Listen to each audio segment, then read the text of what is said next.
In the final moments of Severance Season 2, Mark Scout made a choice that broke the entire show open. His wife Gemma, the woman he grieved for years, the woman he severed his own mind to forget, was standing on the other side of a door, begging him to come with her. All he had to do was walk through, leave Lumen, reunite with the love of his life. And he didn't. He turned around, grabbed Helly's hand, and ran the other way.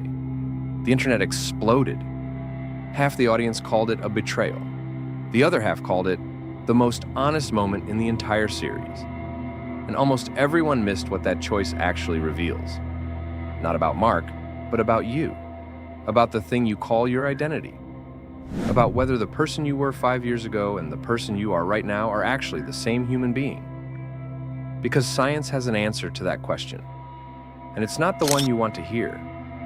If you're the kind of viewer who wants to go deeper than plot recaps, into the psychology and philosophy that shows like this are actually built on, this channel is where that happens.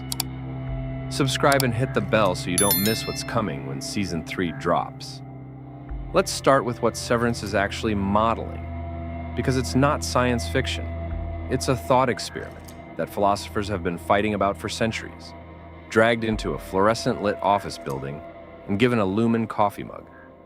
The core question is this: if you split a person's consciousness into two separate streams of experience, two sets of memories, two sets of relationships, two emotional histories, which one is the real person? Your instinct says the outie, obviously. The outie has the original memories. The outie existed first. The outie chose to get severed. The innie is just a work mode, a tool, a copy that runs from 9 to 5 and then stops existing. Except that's not how consciousness works, and Severance knows it. There's a concept in philosophy of mind called psychological continuity theory. It was developed by John Locke in the 1600s and later refined by philosopher Derek Parfit. The basic idea is this: what makes you you isn't your body. It's the unbroken chain of memories, experiences, and psychological connections that link your present self to your past self. You feel like the same person you were 10 years ago because you can trace a continuous thread of experience from that moment to this one. Cut that thread, and you're not the same person anymore. You're someone new. Severance cuts that thread with surgical precision. The moment the elevator splits innie from outie, two separate chains of psychological continuity begin. Outie Mark goes home, sleeps, lives his life, grieves Gemma. Innie Mark walks onto the severed floor, forms friendships, falls in love with Helly, develops his own fears and hopes and loyalties. After months, possibly years in subjective experience, innie Mark has a psychological history that is entirely his own. He isn't a copy of outie Mark. He's a divergent person who happens to share a body. And this is where the Season 2 finale becomes devastating rather than just dramatic. When innie Mark stood between that door and Helly, he wasn't choosing between two women. He was choosing between two identities. Walking through that door meant dying. Not physically. His body would keep going. But the person he had become, the consciousness standing in that hallway, with a racing heart and a hand reaching for Helly, that person would cease to exist the moment outie Mark took over. Outie Mark would reunite with Gemma. Outie Mark would be happy, and innie Mark would be gone forever, having sacrificed everything so that a stranger who wears his face could get his wife back. Put yourself in that position for 10 seconds and tell me you'd walk through the door. This is where the real psychology gets uncomfortable, because there's a version of this that happens to you, slowly, invisibly, every single day. You are not the same person you were 10 years ago. Not metaphorically, neurologically. Your brain has physically remodeled itself. Synaptic connections that defined your personality a decade ago have been pruned and replaced. Memories you thought were permanent have been quietly rewritten every time you recalled them.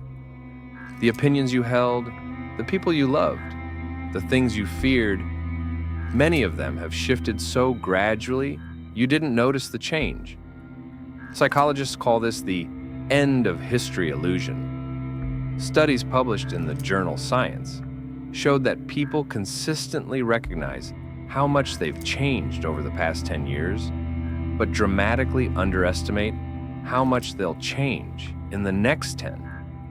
You look backward and see a different person. You look forward and see yourself.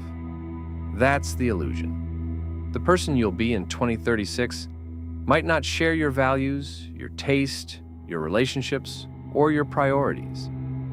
But right now, today, you'd make sacrifices for that future stranger because you believe they're you. Innie Mark refused to make that sacrifice. And that's why half the audience felt betrayed, because Innie Mark broke the illusion. He said out loud what we're all terrified to admit.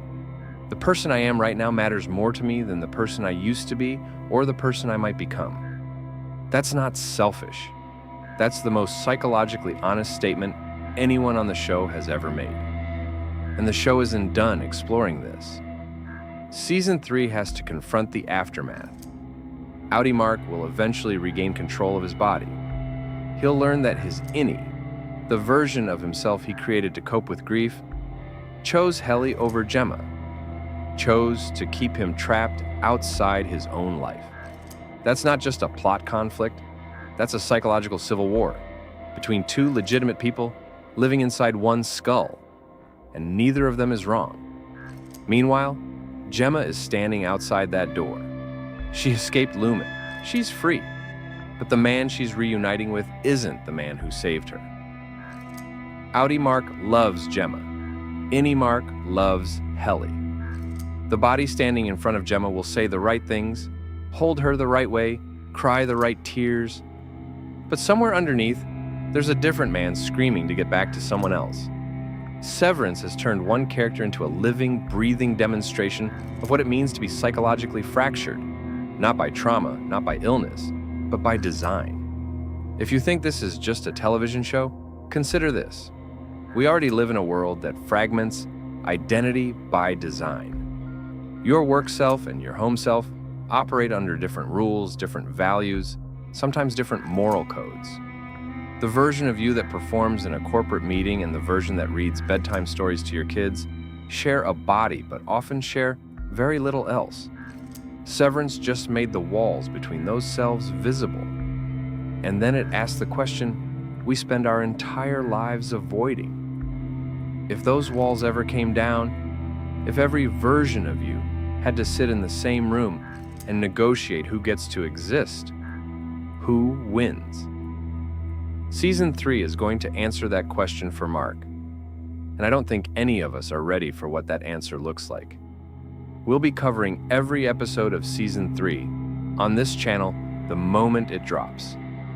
The psychology, the philosophy, the details buried in the background that most people miss. If that's what you're here for, subscribe now so you're ready when it starts. Thank you for watching. I mean that. Every view, every comment, every share pushes this channel forward, and I don't take a single one of it for granted. Now tell me in the comments, if you were Innie Mark, would you have walked through that door? Think carefully, because the answer says more about you than it does about him. I'll see you in the next one.